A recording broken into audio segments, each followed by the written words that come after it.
राम और रामायण अनादिकाल से लोगों की आस्था के केंद्र रहे हैं। रामायण के अनुसार भगवान राम ने अधर्मी रावण का वध कर धर्म की स्थापना की थी।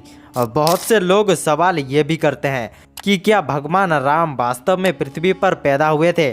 क्या सच में रावण के 10 सिर और 20 भुजाएं थी? क्या हनुमान जी अपनी इच्छा के अनुसार अपना रूप बदल सकते थे? जो राम के अस्तित्व पर ही सवाल उठाते हैं, आज उनको भी यह वीडियो देखना चाहिए।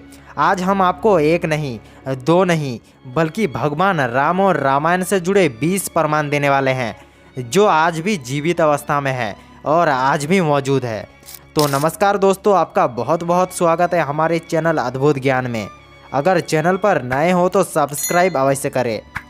20 प्रमाणों में सबसे पहले बात करते हैं पहले प्रमाण की, और वो है सांप के समान सिरनुमा गुफा। रावण जब माता सीता का हरण कर श्रीलंका पहुंचा तो सबसे पहले उसने माता सीता को इसी स्थान पर रखा था। इस गुफा का सिर कोबरा सांप की तरह फैला हुआ है। गुफा के चारों ओर की नक्काशी इस बात का प्रमाण है। दूसरे प्रमाण की बात करते हैं, और वो है हनुमानगढ़ी। जिस स्थान पर हनुमान जी भगवान राम की प्रतीक्षा करते थे उसे हनुमानगढ़ी कहते हैं। रामायण में भी इसका उल्लेख है कि अयोध्या के पास इस स्थान पर एक हनुमान मंदिर है जो हनुमानगढ़ी के नाम से प्रसिद्ध है। अब आते हैं तीसरे प्रमाण पर, और वो है हनुमान जी के पद चिन्ह। रामायण में यह भी वर्णन है कि जब हनुमान जी ने सीता को खोजने के लिए समुद्र पार किया तो उन्होंने एक विशाल रूप धारण किया। आज भी श्रीलंका में उस स्थान पर भगवान हनुमान के पद चिन्ह मौजूद है। चौथे प्रमाण की बात करते हैं, और वो है राम सेतु। राम सेतु भी रामायण और भगवान श्री राम के अस्तित्व का प्रमाण है। रामायण में समुद्र से श्रीलंका तक इस पुल के बारे में लिखा है। दोस्तों, यह पुल पानी पर तैरते पत्थरों से बना था, जिसे आज भी समुद्र तल पर देखा जा सकता है। पांचवें जीवित प्रमाण की बात करते हैं, और वह है तैरते हुए पत्थर। समुद्र पर पुल बनाने के लिए ऐसे पत्थरों की आवश्यकता थी जो पानी पर तैर सके। नल और नील को जो साफ मिला था, उसके कारण नल और नील ने जो भी पत्थरों को छुआ वो तैरने लगा। इन्हीं पत्थरों पर राम लिखकर उनका पुल बनाया गया।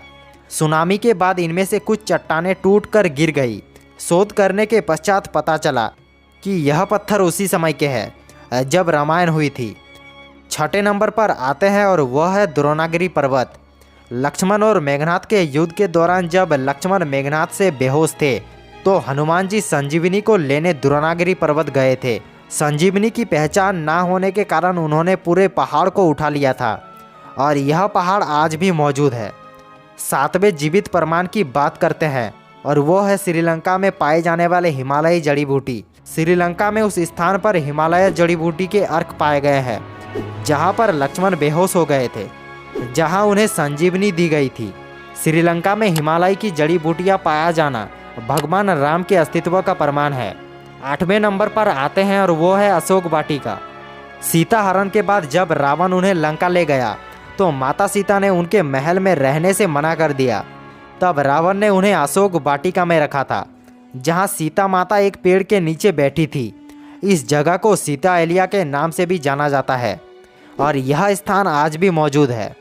अब आते हैं 9वें नंबर पर, और वह है लेपाक्षी मंदिर। सीता हरण के समय रावण सीता माता को हवाई मार्ग से लंका ले जा रहा था। उस समय जटायु रावण को रोकने के लिए उससे युद्ध किया।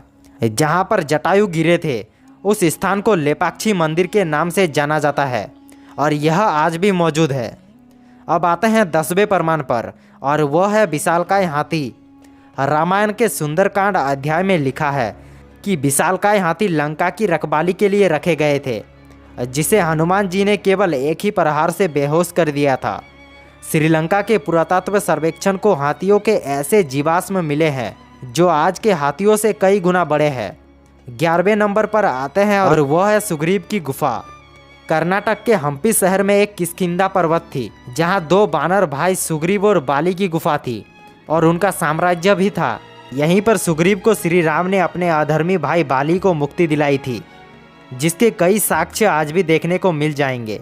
12वें नंबर पर आते हैं, और वह है रावण का महल। दोस्तों, श्रीलंका में एक महल मिला है जिसे रावण का महल कहा जाता है। रावण का यह महल आज भी श्रीलंका में मौजूद है। 13वें नंबर पर आते हैं और वह है श्रीलंका की काली मिट्टी। दोस्तों, रामायण में बताया गया है कि रावण की सोने की लंका श्रीलंका में विशाल स्तर पर फैला हुआ था, जिसे हनुमान जी ने जलाकर राख कर दिया था, जिसके प्रमाण का अनुमान वर्तमान में श्रीलंका में मिलने वाली काली मिट्टी से लगाया जा सकता है। आज भी बहुत से स्थलों की मिट्टी पूर्ण रूप से काली है। 14वें नंबर पर आते हैं और वह है पंचवटी। दोस्तों, मान्यता है कि जब राम, लक्ष्मण और सीता वनवास के लिए निकले थे तो वह नासिक में मौजूद पंचवटी जंगल में रहते थे। इस जंगल में लक्ष्मण ने रावण की बहन शूर्पणखा का नाक काट दिया था। यह पंचवटी वन आज भी नासिक में है। 15वें नंबर पर आते हैं और वह है त्रिपुरमपोला। दोस्तों, रावण वध के पश्चात जहां माता सीता ने अपनी पवित्रता साबित करने के लिए अग्नि परीक्षा दी थी, यह वृक्ष आज भी मौजूद है, जिसके नीचे माता सीता ने अग्नि परीक्षा दी थी। इस स्थान को त्रिपुरमपोला कहा जाता है।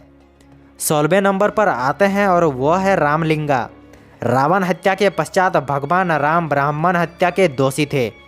उन्होंने ब्राह्मण हत्या को दूर करने के लिए भगवान शिव की पूजा की। भगवान शिव ने उनसे 4 शिवलिंग की मांग की थी। सीता जी द्वारा एक शिवलिंग बनाया गया जो रेत से बना था। हनुमान जी कैलाश से 2 शिवलिंग लाए थे। भगवान राम ने अपने हाथों से एक शिवलिंग बनाया था, जो आज भी इस मंदिर में मौजूद है। अब आते हैं 17वें नंबर पर और वह है जानकी मंदिर। नेपाल के जनकपुर शहर में एक जानकी मंदिर है। रामायण में सीता के पिता का नाम जनक था। उनके नाम पर इस शहर का नाम जनकपुर भी पड़ा। माता सीता को जानकी के नाम से भी जाना जाता है। उन्हीं के नाम पर इस मंदिर का भी नाम रखा गया है। अब आते हैं 18वें नंबर पर और वो है पंचवटी। नासिक में अभी भी पंचवटी तपोवन है।